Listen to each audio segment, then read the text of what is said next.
BPS hidden facts channel पे आपका स्वागत है। आज हम बिहार के प्राचीन और मध्यकालीन इतिहास पर चर्चा करेंगे। तो चलिए एक सफर पर चलते हैं, वापस बहुत पीछे, प्राचीन काल में। उस वक्त बिहार सिर्फ एक जमीन का टुकड़ा नहीं था, ये वो जगह थी जहां से भारत की किस्मत लिखी जा रही थी। ये सिर्फ राजनीति का नहीं, बल्कि सोच और अध्यात्म का भी सेंटर था। एक ऐसा केंद्र जो पूरी दुनिया को बदलने वाला था। अच्छा, तो सोचिए जरा, हम बात कर रहे हैं 6ठी शताब्दी ईसा पूर्व की। उस वक्त भारत में 16 महाशक्तिशाली राज्य थे, जिन्हें हम महाजनपद कहते हैं। और पता है सबसे कमाल की बात क्या है?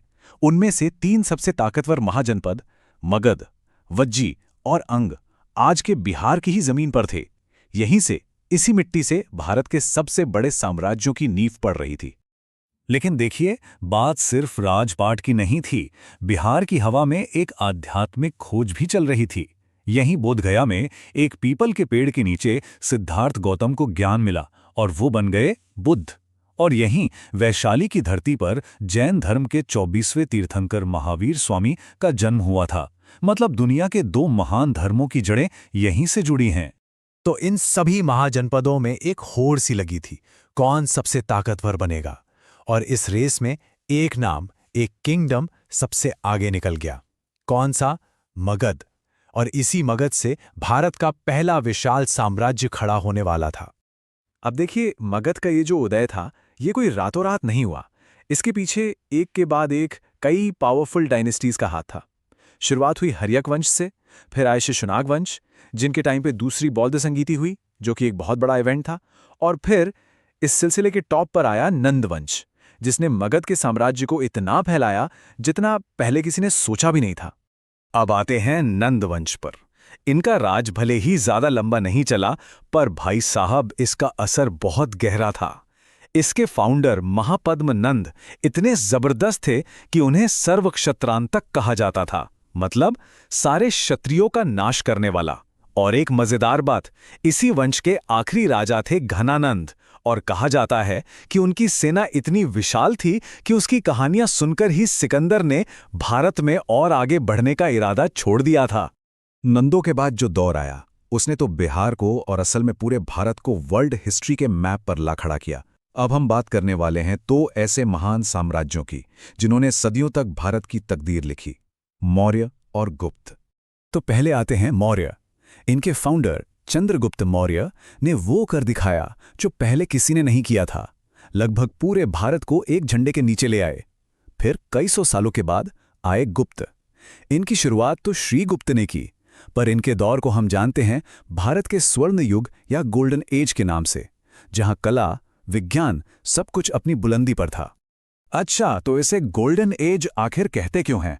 तो जरा सोचिए, एक तरफ समुद्रगुप्त जैसे वॉरियर किंग हैं जिन्हें कोई हरा नहीं सकता। दूसरी तरफ हैं चंद्रगुप्त द्वितीय, जिनके दरबार में कालिदास और वराहमिहिर जैसे नवरत्न हैं, मतलब अपने अपने फील्ड के 9 जीनियस लोग। ये वाकई में कल्चर और प्रोग्रेस का पीक था। और हाँ, गुप्त काल की एक ऐसी देन है जिसे हम कभी नहीं भूल सकते। वो है नालंदा यूनिवर्सिटी की स्थापना। आप समझिए, ये उस जमाने का ऑक्सफोर्ड या हार्वर्ड था। ज्ञान का एक ऐसा इंटरनेशनल सेंटर जहां पूरी दुनिया से, खासकर एशिया से बेस्ट माइंड्स पढ़ने आते थे। लेकिन जैसा कि होता ही है, हर अच्छी कहानी में एक मोड़ आता है। ये जो स्वर्ण युग था, ये हमेशा नहीं चला। इन महान साम्राज्यों के ढलने के बाद एक वैक्यूम सा बन गया, और बिहार के इस शानदार दौर का अंत बहुत ही अचानक और दुखद तरीके से हुआ। और बस यहीं से हम एंट्री करते हैं बिहार के मध्यकालीन इतिहास में। ये एक नया दौर था, एक ऐसा दौर जिसकी शुरुआत ही आग और तलवार से हुई। ये बात है करीब करीब 12वीं सदी के आखिर की, जब बख्तियार खिलजी नाम के एक तुर्क कमांडर ने यहां हमला किया। और ये कोई आम हमला नहीं था। उसकी सेना ने जो तबाही मचाई, वो दिल दहला देने वाली थी।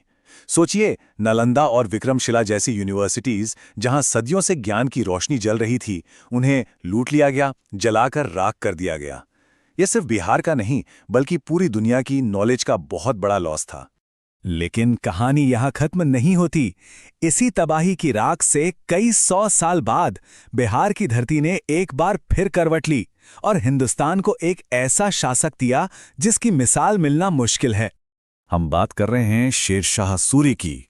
सोचिए, उनका असली नाम था फरीद खान। बिहार के सासाराम में एक छोटे से जागीरदार के बेटे थे। मतलब किस्मत ने उनके लिए बादशाहत की कोई स्क्रिप्ट नहीं लिखी थी, लेकिन उन्होंने अपनी हिम्मत और काबिलियत से अपनी किस्मत खुद लिखी और एक आम इंसान से उठकर वो बने हिंदुस्तान के शहंशाह।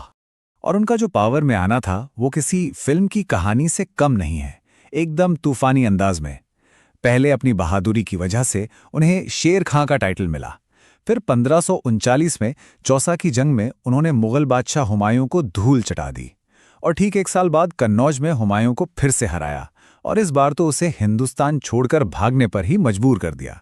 और इस तरह उन्होंने सूर एम्पायर की नींव रखी। अब कमाल की बात देखिए, शेर शाह ने राज सिर्फ 5 साल किया, सिर्फ 5 साल, लेकिन उनका काम ऐसा था कि उसकी छाप आज तक मौजूद है। उन्होंने एडमिनिस्ट्रेशन और टैक्स सिस्टम को पूरी तरह बदल दिया। उन्होंने जो चांदी का सिक्का चलाया उसे रुपया कहते थे। जी हां, वही रुपया जो आज हमारी जेब में है, उसकी शुरुआत वहीं से हुई थी।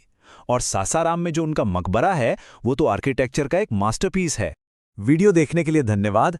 अगर आपको हमारा ये वीडियो पसंद आया तो प्लीज़ लाइक करें और हमारे चैनल को सब्सक्राइब करिए।